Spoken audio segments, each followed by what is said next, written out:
Berkahwin dengan mas kahwin 2 dirham. As-Salaf As-Salih memahami bahawa ukuran yang dikehendaki dalam sekufu ialah agama, maka mereka menjauhkan wanita-wanitanya daripada orang-orang kaya yang mengikut hawa nafsunya dan mengutamakan orang-orang miskin yang bertakwa daripada mereka kerana keyakinan mereka bahawa kesudahan yang baik adalah bagi orang-orang yang bertakwa.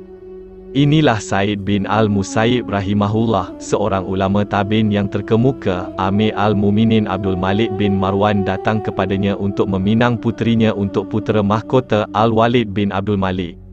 Anak perempuannya pada masa itu adalah wanita yang paling cantik dan paling sempurna dan paling alim tentang kitab Allah dan sunnah Rasulnya. Tetapi Said bin Al-Musayyib tidak segan-segan memohon maaf, menolak lamarannya dan tetap bertahan walaupun ditimpa azab yang ditimpakan oleh Abdul Malik kepadanya, sehingga dia menyebatnya 100 kali sebatan. Ini kerana Al-Musayyib mengetahui sikap kasar Al-Walid dan sentiasa melayan nafsunya. Ulama yang mulia itu kembali ke Madinah, di mana beliau didatangi oleh Abdullah bin Abi Wada'ah, salah seorang muridnya. Kemudian Al-Musayyib bertanya tentang keadaannya sehingga dia mengetahui isterinya telah meninggal dunia. Maka berkatalah perempuan itu kepadanya, "Apakah kamu tidak mencari perempuan lain? Semoga Allah Ta'ala merahmatimu. Siapakah yang akan mengahwiniku sedangkan aku tidak mempunyai apa-apa selain 2 atau 3 dirham?" Said berkata kepadanya, "Aku yang akan mengahwinimu." Dia bertanya, "Betul anda akan melakukannya?" Dia berkata, "Ya." Kemudian dia mengahwinkannya dengan anak perempuannya dengan mahar 2 atau 3 dirham. Justeru, Said bin Al-Musayyib rahimahullah lebih mengutamakan lelaki yang miskin tetapi bertakwa, yang berkemampuan dalam agama daripada Amirul Muminin yang kaya. Ia tidak terhenti di situ. Kedamaian dan kepercayaannya terhadap agama orang miskin itu mencapai apa yang diceritakan tentangnya. Abdullah bin Abi Wada'ah berkata, "Saya bangun, sedangkan saya tidak tahu apa yang harus saya lakukan kerana saya sangat gembira. Saya berjalan pulang ke rumah saya dan mula berfikir dari siapa saya meminjam wang, kepada siapa saya akan berhutang. Saya pun solat maghrib, kemudian pulang. Saya menghidupkan lampu, dan pada masa itu saya sedang berpuasa. Saya menyegerakan makan malam saya sebagai iftar, iaitu roti dan minyak. Tiba-tiba pintu aku diketuk. Saya bertanya, 'Siapa?' Beliau menjawab, 'Said.'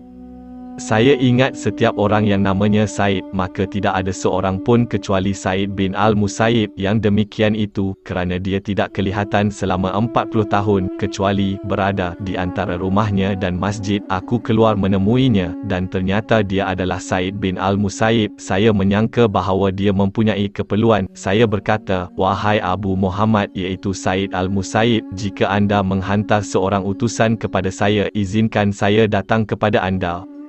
Dia berkata, 'Tidak, awak layak dilawati lagi.' Saya berkata, 'Kemudian apa yang kamu pesan?' Dia berkata, 'Memang kamu bujang, jadi kamu berkahwin. Saya tidak mahu membiarkan awak tidur sendirian malam ini. Ini isteri awak.' Ternyata dia berdiri di belakangnya. Kemudian dia mengambil tangannya dan menolaknya ke pintu dan menutupnya. Wanita itu jatuh terduduk kerana malu. Saya menutup pintu semula dan berjalan ke mangkuk roti dan minyak. Saya meletakkannya di bawah naungan lampu supaya dia tidak melihatnya. Kemudian saya naik ke loteng dan memanggil jiran-jiran. Mereka datang. Mereka bertanya, 'Ada apa dengan kamu?' Aku berkata, 'Sungguh, aku telah menikahi Said bin Al-Musayyib dengan anak perempuannya pada hari ini. Dia mengambilnya malam ini tanpa diketahui orang.' Mereka berkata, 'Said mengahwini kamu?' Saya menjawab, 'Ya.' Mereka bertanya, 'Sekarang anak perempuan ada di rumah ini?' Saya menjawab, 'Ya.' Mereka datang kepadanya. Berita itu sampai kepada ibu saya. Dia pun datang dan berkata, 'Haram mukaku dari mukamu, jika engkau menyentuh isterimu sebelum aku mengarahkannya selama 3 hari.' Saya menunggu selama 3 hari, kemudian baru bersetubuh dengannya. Ternyata, dia adalah antara wanita yang paling cantik, paling hafal kitab Allah Ta'ala, paling alim dengan sunnah Rasulullah Sallallahu Alaihi Wasallam, dan paling arif tentang hak suaminya. Saya tinggal selama sebulan. Said tidak menziarahi saya dan tidak juga menziarahinya. Hanya selepas sebulan, saya datang kepadanya di halakahnya, majlis talim. Saya memberi salam kepadanya, kemudian dia menjawab salam saya, dan dia tidak bercakap dengan saya sehingga orang-orang dalam perhimpunan itu telah bersurai. Dia bertanya, bagaimana keadaan orang itu, bermaksud anak perempuannya. Aku menjawab, baiklah wahai Abu Muhammad, seperti yang dicintai oleh kawan, dan dibenci oleh musuh. Dia berkata, jika seseorang meragui kamu darinya, maka jangan pukul dia.